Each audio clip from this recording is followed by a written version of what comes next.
Hello, my name is Chris Thompson, and this is my presentation on Ireland, the Emerald Isle, for community health class.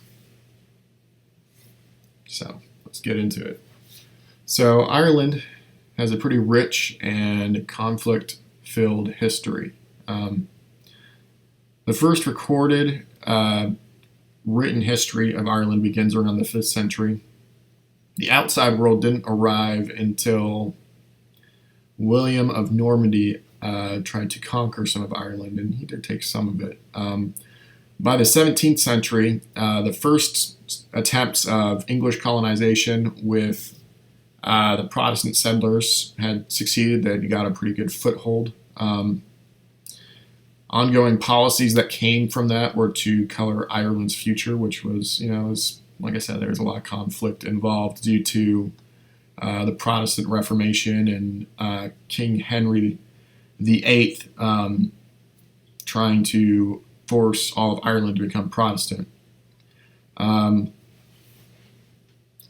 Let's see. During this time, Irish Roman Catholic population was totally excluded from creating laws or having any say in the policies that govern the nation, which led for local rebellions to become the norm because people didn't feel like their voice was being heard.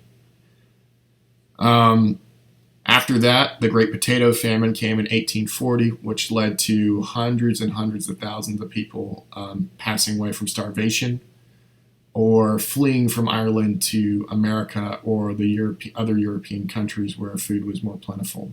Home rule was vigorously supported, and they really wanted to become independent. They fought with Britain until about 1922 after a 3-year-long civil war, and finally they got most of Ireland. Britain still owns, quote unquote, the country called Northern Ireland. It's on the island. It's a small section up north. Let me show you guys where Ireland is in relation to Europe. Ireland's off the west coast of Britain, and you see that little black section on the island that's Northern Ireland, and that's actually still part of Britain. They use the pound there, but everywhere else on the island uses the euro, which is pretty interesting. Let's see. Culture.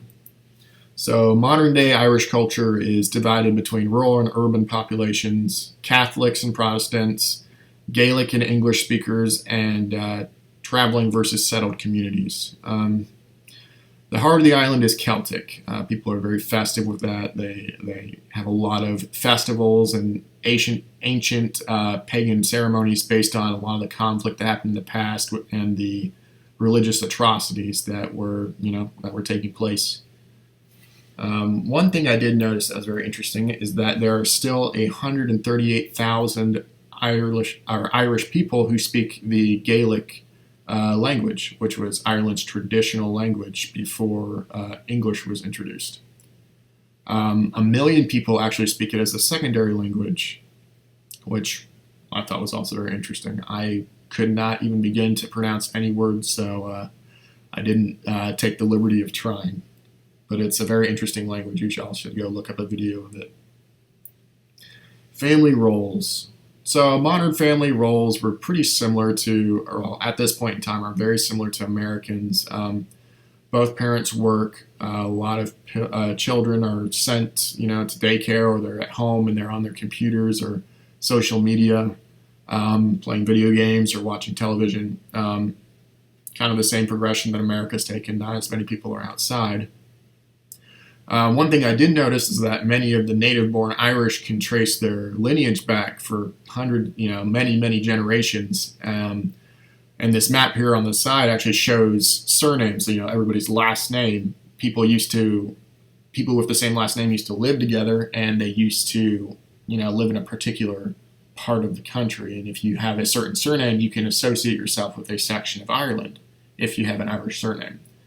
My mom's family is actually Irish, and her maiden name was Kelly, and they actually lived right here on this photo on the south, pretty much the center south of Ireland, And my wife's mother's maiden name was Murphy, and they're actually right up to the left of them, which I thought was very interesting.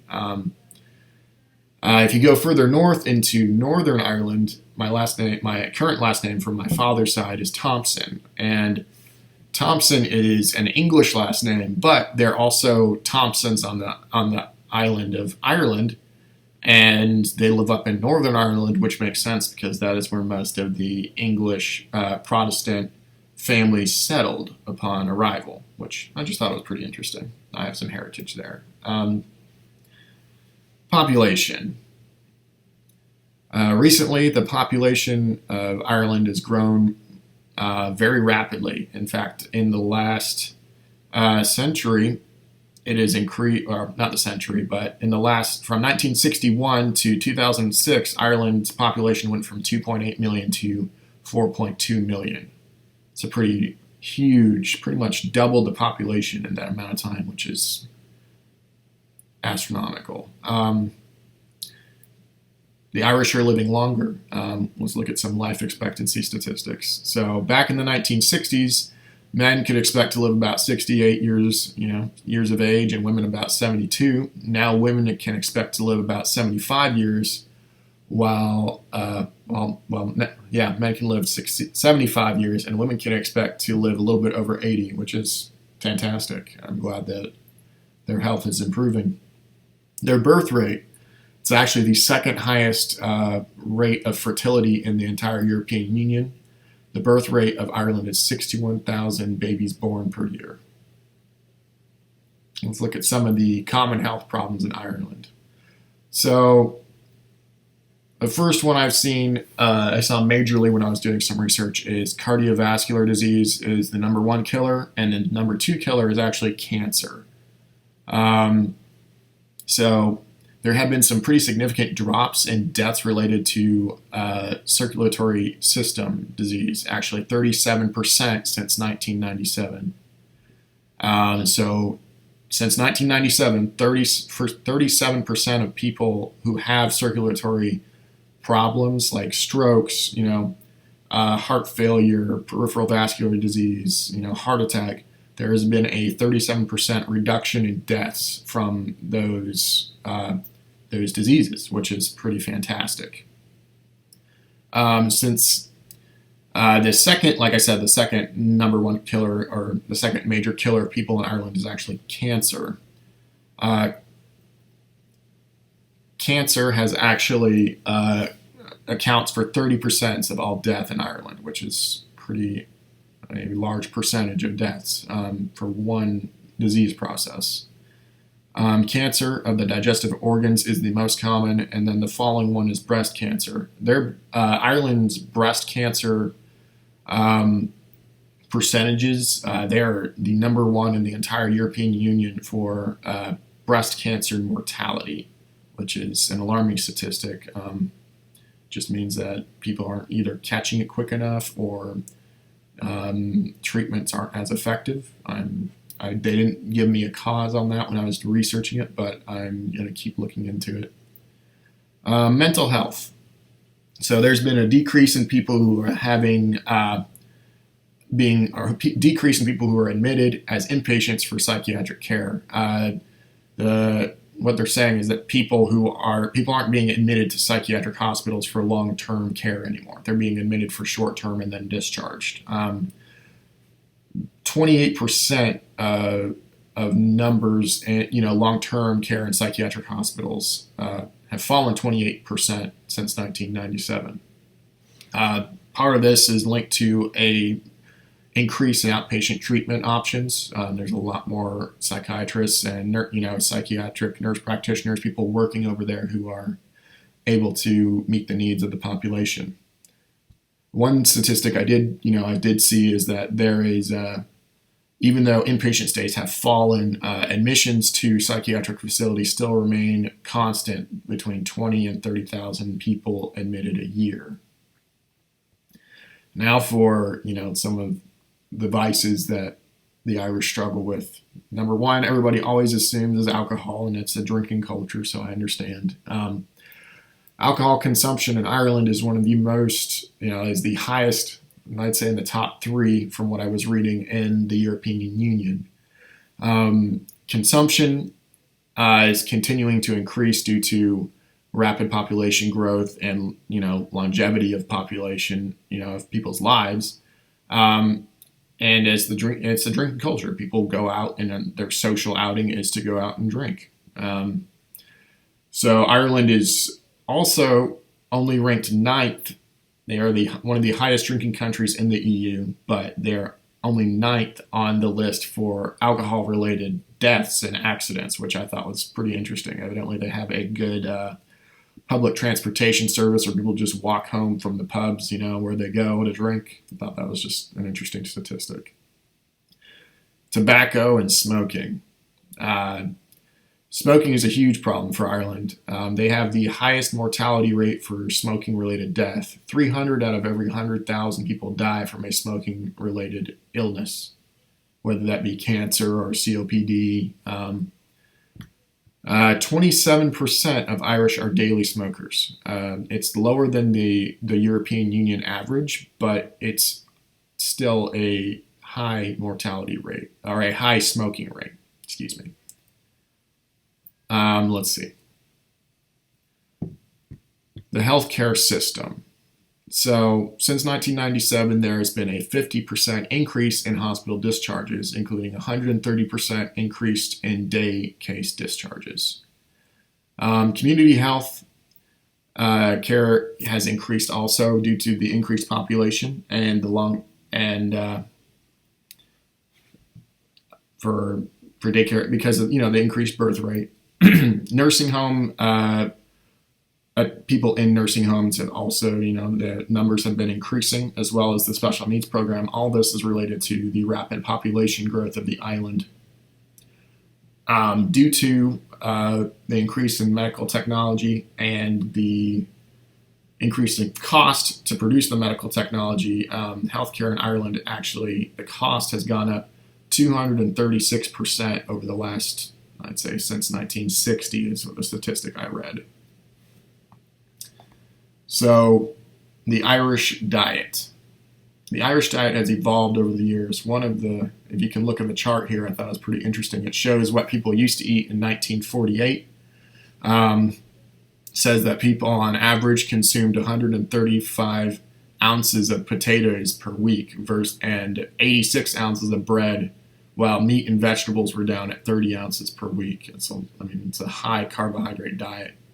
Low protein and fat was a lot less. If you look at 1990, where the shipping industry got started and a lot more fishing industry was started in Ireland, you could see that the carbs percentage decreased and the fat also increased because they had more access to dairy, meats and cheeses. And then if you look at 2007, the protein even went up more. Carbs dropped again, the fat stayed relatively consistent.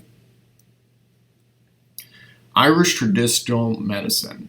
So the Irish use predominantly modern medicine, but many of their medicinal cures can be based off herbal therapies from the past. For example, digoxin from the foxglove plant, which is that purple flower up there on the top. Aspirin from willow bark. Quinine, which is an anti-malarial, comes from the cinchona tree. And many other modern-day medicines were based upon these herbs. You can see right here, this is the yellow flower is a St. John's wort, and then the pink flower is actually a poppy, so opioid-related medications. Let's see. So for my little bonus thing, I actually went on my honeymoon to Ireland with, me and my wife went for 2 weeks and did a road trip around the entire coast of the country. It was beautiful. We'll just go through a few of my pictures real quick because I'm taking a lot of time. But this picture right here on the right is part of the Giant's Causeway, as is the picture below it. This one on the left is an ancient church. The roof had fallen in, but you could still go through and explore it. It wasn't fenced off or anything. These flowers right here, I took pictures of. The yellow ones are actually St. John's wort, and then the purple one is actually the foxglove plant, which is, they make digoxin from that. just some pictures of some of the places we visited and stayed. I was able to try a lot of delicious food there. They cook a lot of fish. They have some of the best fishing resources in the country. I don't remember the name of that castle. I'd have to go back and look at some other pictures, but it is beautiful. We just saw that on the side of the road as we were driving down the highway. Had to stop and see it. The Cliffs of Moher, you'll see in the bottom left. That's the closest I dared get to the edge. I am terrified of heights. The upper right is actually Ashford Castle. We splurged a little bit and stayed there for a night. It's beautiful. If any of y'all get a chance to get over to Ireland, definitely go and look at, see Ashford Castle and make some stops. The final picture on the right is me kissing the Blarney Stone, which, it's thought to be over 1 million people have kissed it. It's known to, theoretically give the gift of gab. I don't think I needed any help with it. But you can definitely see my presentation's a little longer. But thank you all for listening to my presentation, and I appreciate it. Have a good evening.